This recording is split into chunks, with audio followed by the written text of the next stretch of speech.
Bonjour, dans cet exercice, le premier exercice de la série des exercices supplémentaires sur les matrices, il nous demande de faire un algorithme et un programme Pascal qui permet de calculer le produit d'une matrice et un vecteur V. Donc la matrice A, c'est une matrice de type réel d'ordre 1 fois m, donc on doit la multiplier par le vecteur V. Donc il faut connaître les propriétés mathématiques qu'il faut vérifier pour pouvoir faire la multiplication d'une matrice par un vecteur. Donc, si nous avons une matrice de n lignes, m colonnes, donc si nous avons une matrice si nous avons une matrice de n lignes et m colonnes, donc nous avons la première ligne, la deuxième ligne, jusqu'à la nème ligne, et nous avons les colonnes, la première colonne, la deuxième colonne, jusqu'à la mème colonne. Donc nous avons une matrice de m fois m, donc multipliée par un vecteur. Donc ici, le vecteur, il doit avoir, si je prends la matrice A, fois le vecteur V. Donc ici, le vecteur, il doit avoir nombre de composantes, V1, V2, jusqu'à...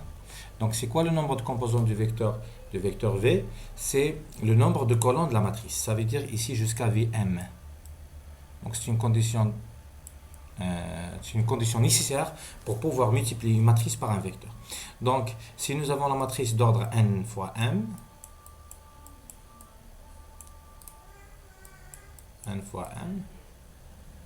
donc le vecteur il est d'ordre m composantes, obligatoire. Voilà. Donc, c'est très important. Donc, le résultat, c'est un autre vecteur t, on va nommer t, le vecteur t. Donc le vecteur t, il aura un nombre de composantes, t1, t2, jusqu'à tn. Voilà, c'est très important. Donc, voilà. Donc ici on comprend que le vecteur v, il possède n composantes. Donc si nous avons une matrice n fois m multipliée par un vecteur de m composantes, on va avoir un vecteur résultat de n composantes. Donc c'est très important de connaître cette propriété mathématique, et sinon on ne peut pas faire la multiplication. Donc comment ça va être? Donc si je prends la première composante, si je prends t1, la première composante t1, donc t1 égale, réellement t1 égale la première ligne de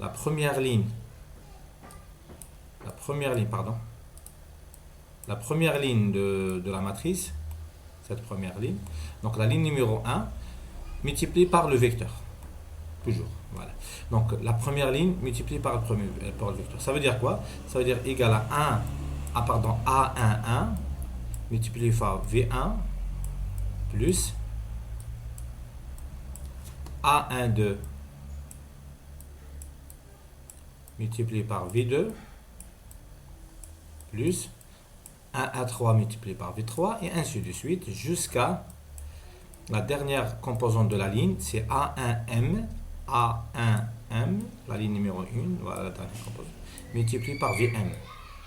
Ici, on comprend pourquoi le nombre de colonnes doit être égal au nombre de composantes du vecteur V, pour pouvoir faire cette addition. Donc c'est très important. Donc voilà comment on fait la multiplication de la première ligne fois le vecteur V. Donc cette somme, cette addition égale à T1. Donc on peut réécrire cette somme autrement. Donc égale la somme, le symbole de la somme,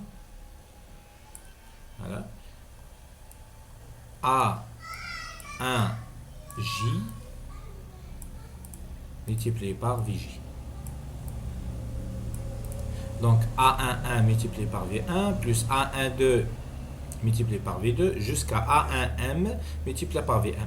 Tel que J va varier de 1 jusqu'à M. C'est les colonnes. Donc ici, J égale 1 jusqu'à 1. Donc ça c'est pour V1. Donc on comprend pour V2, pardon, ça c'est pour T1, pour la première composante. Donc pour T2, ce sera la même relation. On va remplacer le 1 avec 2, tout simplement. T2 égale A2G multiplié par VG. Donc pour T3, ça sera la même chose. On va la réécrire. T3 égale à A3G multiplié par VJ. Et ainsi de suite. Donc de façon générale, pour TI, quelle que soit la valeur de I allant de 1 jusqu'à N, pour TI égale à AIJ multiplié par VJ. AIJ multiplié par VJ. AIJ multiplié par VJ, ça va être la composante TI du vecteur T. Donc, quel que soit I allant de 1 jusqu'à N.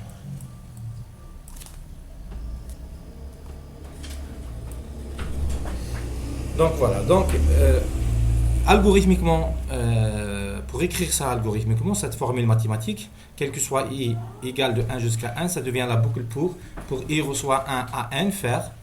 Donc qu'est-ce qu'on fait? TI reçoit 0, puisque c'est une somme. Après TI, après une autre boucle de J allant de 1 jusqu'à 1, et tel que TI reçoit TI plus 1. Donc on va essayer d'écrire ce format algorithmique. Donc c'est très important de connaître cette formule. Donc le nombre de lignes de la matrice, c'est le nombre de composants du vecteur résultat. Le nombre de colonnes de la matrice, c'est le nombre du colonne du vecteur à multiplier, vecteur V. Donc on va essayer d'écrire l'algorithme tout d'abord. Après, on va passer au programme Pascal. Donc en termes de variables d'entrée, donc en termes de variables d'entrée et variables de sortie, bien sûr, on donne N et M, c'est la taille de la matrice. Nous donnons la matrice A et nous donnons aussi le vecteur V. Et ici, le vecteur résultat, c'est le vecteur T. Bien sûr, c'est pas la peine de donner la taille du vecteur V, puisque la taille du vecteur V, ça sera M. Par contre, la taille du vecteur T, c'est N. Très important donc de connaître ses propriétés. Maintenant la partie traitement. Donc pour la partie traitement, ça va être on va essayer d'écrire la partie traitement ici. Voilà. Donc quel que soit I allant de 1 jusqu'à 1, ça devient la boucle pour I reçoit A1N faire.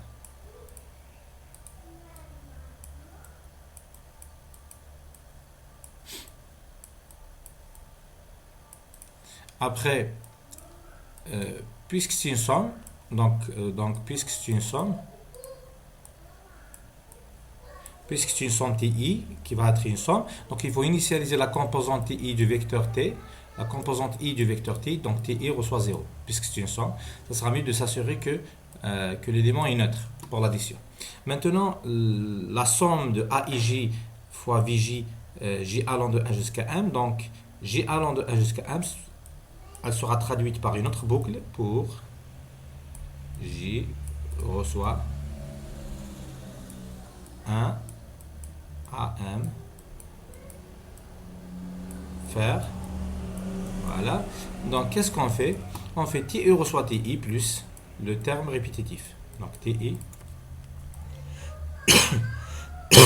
reçoit TI plus le terme répétitif. Donc, c'est quoi le terme répétitif ici? Plus le terme répétitif, c'est AIJ, la matrice A.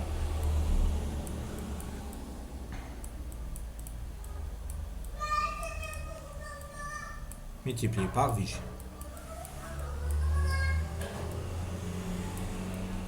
Donc c'est très important. Donc on connaît tous les paramètres du programme. Donc ici c'est fin pour. Le premier fait un pour et ici c'est donc on connaît tout ce qui est nécessaire pour l'algorithme. On va passer directement au programme Pascal. Donc je vais effacer ces variables d'entrée, variables sortie.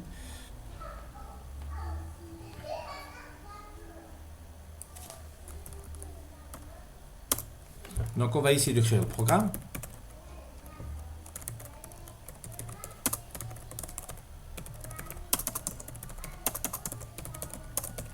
Donc je compile, il n'y a pas d'erreur. Donc pour les entrées, nous avons la matrice A et le vecteur V. Donc tout d'abord, on doit donner la taille de la matrice.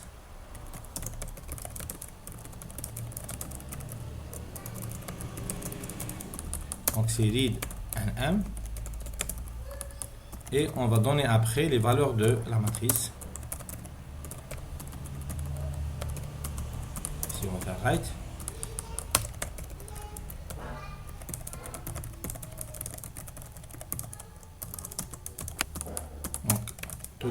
Donc comme nous avons l'habitude de faire, pour introduire les valeurs de la matrice, il faut faire deux boucles. Une boucle pour les lignes, c'est la boucle for i reçoit 1 to undo, et une boucle pour les colonnes, for j reçoit 1 to undo. Donc A, I, J. Voilà. Donc ça c'est la matrice. Il faut donner aussi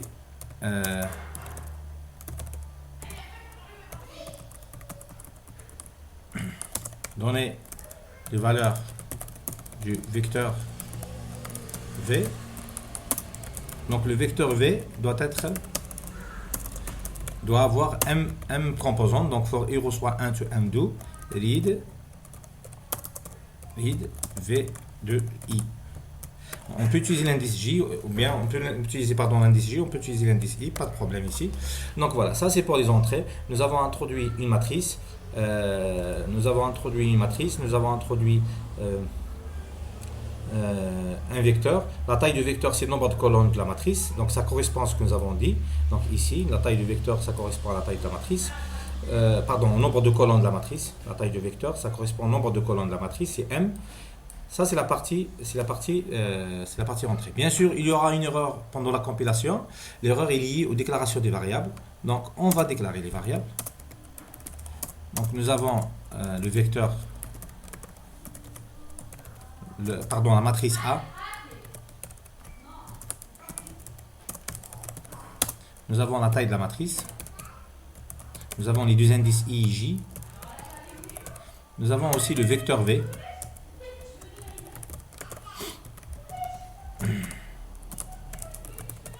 Et voilà. Donc, nous avons aussi le vecteur T résultat. Donc, on peut faire V, virgule T. C'est les variables de T, c'est la variable sortie. Voilà. Donc, ça, c'est pour les entrées. Maintenant, pour les sorties, il faut afficher le résultat. Le résultat de la multiplication. Le résultat de la multiplication. Donc, le résultat de la multiplication de la matrice A par V. Et voilà. On va s'arrêter là. On va afficher maintenant le résultat.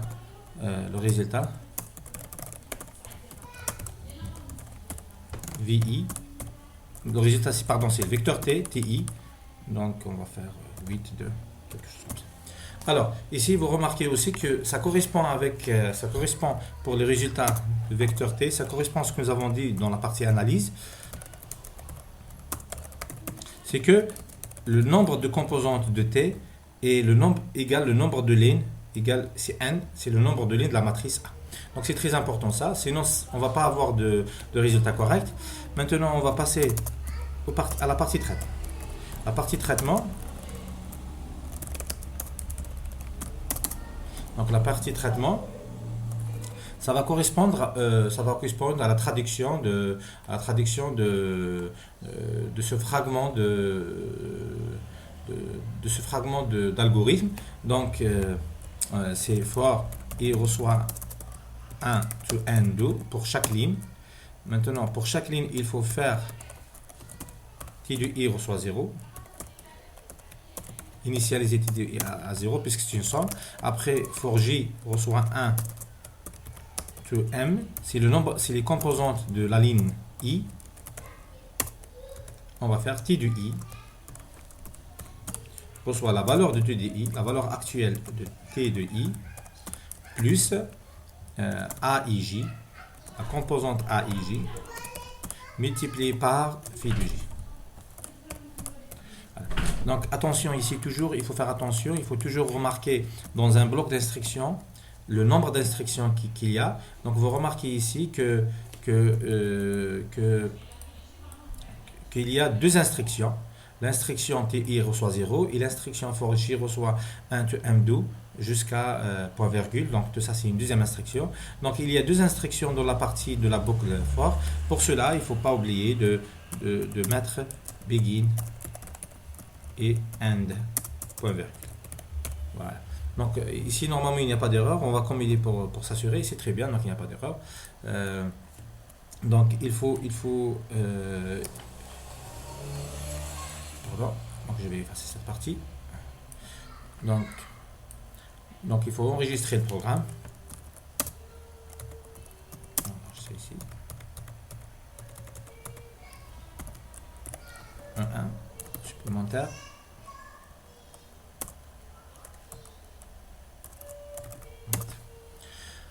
Alors, donc, on va essayer d'exécuter.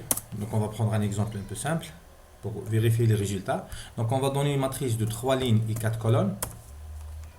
Nous avons donné les valeurs, donc 1, 2, 3, 4. Nous avons donné 0, 2, 5 et 0. Nous avons donné la troisième ligne, c'est 1, 4, 3 et 2. Donc, ça, c'est pour la matrice. Maintenant, dans les vecteurs, nous avons dit que le vecteur il doit avoir 4 composantes. Donc, on va donner 1, 2, 3, 4 par exemple. Sinon, on va donner voilà, 1, 2, 3 et 0. Voilà pour le vecteur. Donc, normalement, la première composante du t, c'est 1 fois 1, plus 2 fois 2, plus 3 fois 3, plus 4 fois 0. Donc, toujours la dernière composante, c'est 0. Donc, ça va être nul. Donc, ça devient 1 plus 4 plus 9. Donc 1 plus 4 plus 9 égale à 14. Donc la première composante, ce sera 14. Évidemment, voilà, c'est 14. Maintenant, par la deuxième composante, c'est 0 fois... donc c'est 0 fois 1, c'est 0. Donc 2 fois 2, c'est 4. 5 fois 3, c'est 15. 15 plus 4, c'est 19. C'est très bien. Et la dernière composante, c'est 1 fois 1 plus 4 fois 2 plus 3 fois 3 plus 2 fois 0. Donc on aura 1 plus 8 plus 9. 1 plus 8 plus 9, c'est 18. Voilà, donc le résultat de la multiplication de la matrice A par le vecteur V, et voilà, c'est un vecteur 4, 19 et 18. Donc c'est un vecteur, ici on l'a représenté colonne tout simplement. Au niveau du programme, nous avons utilisé un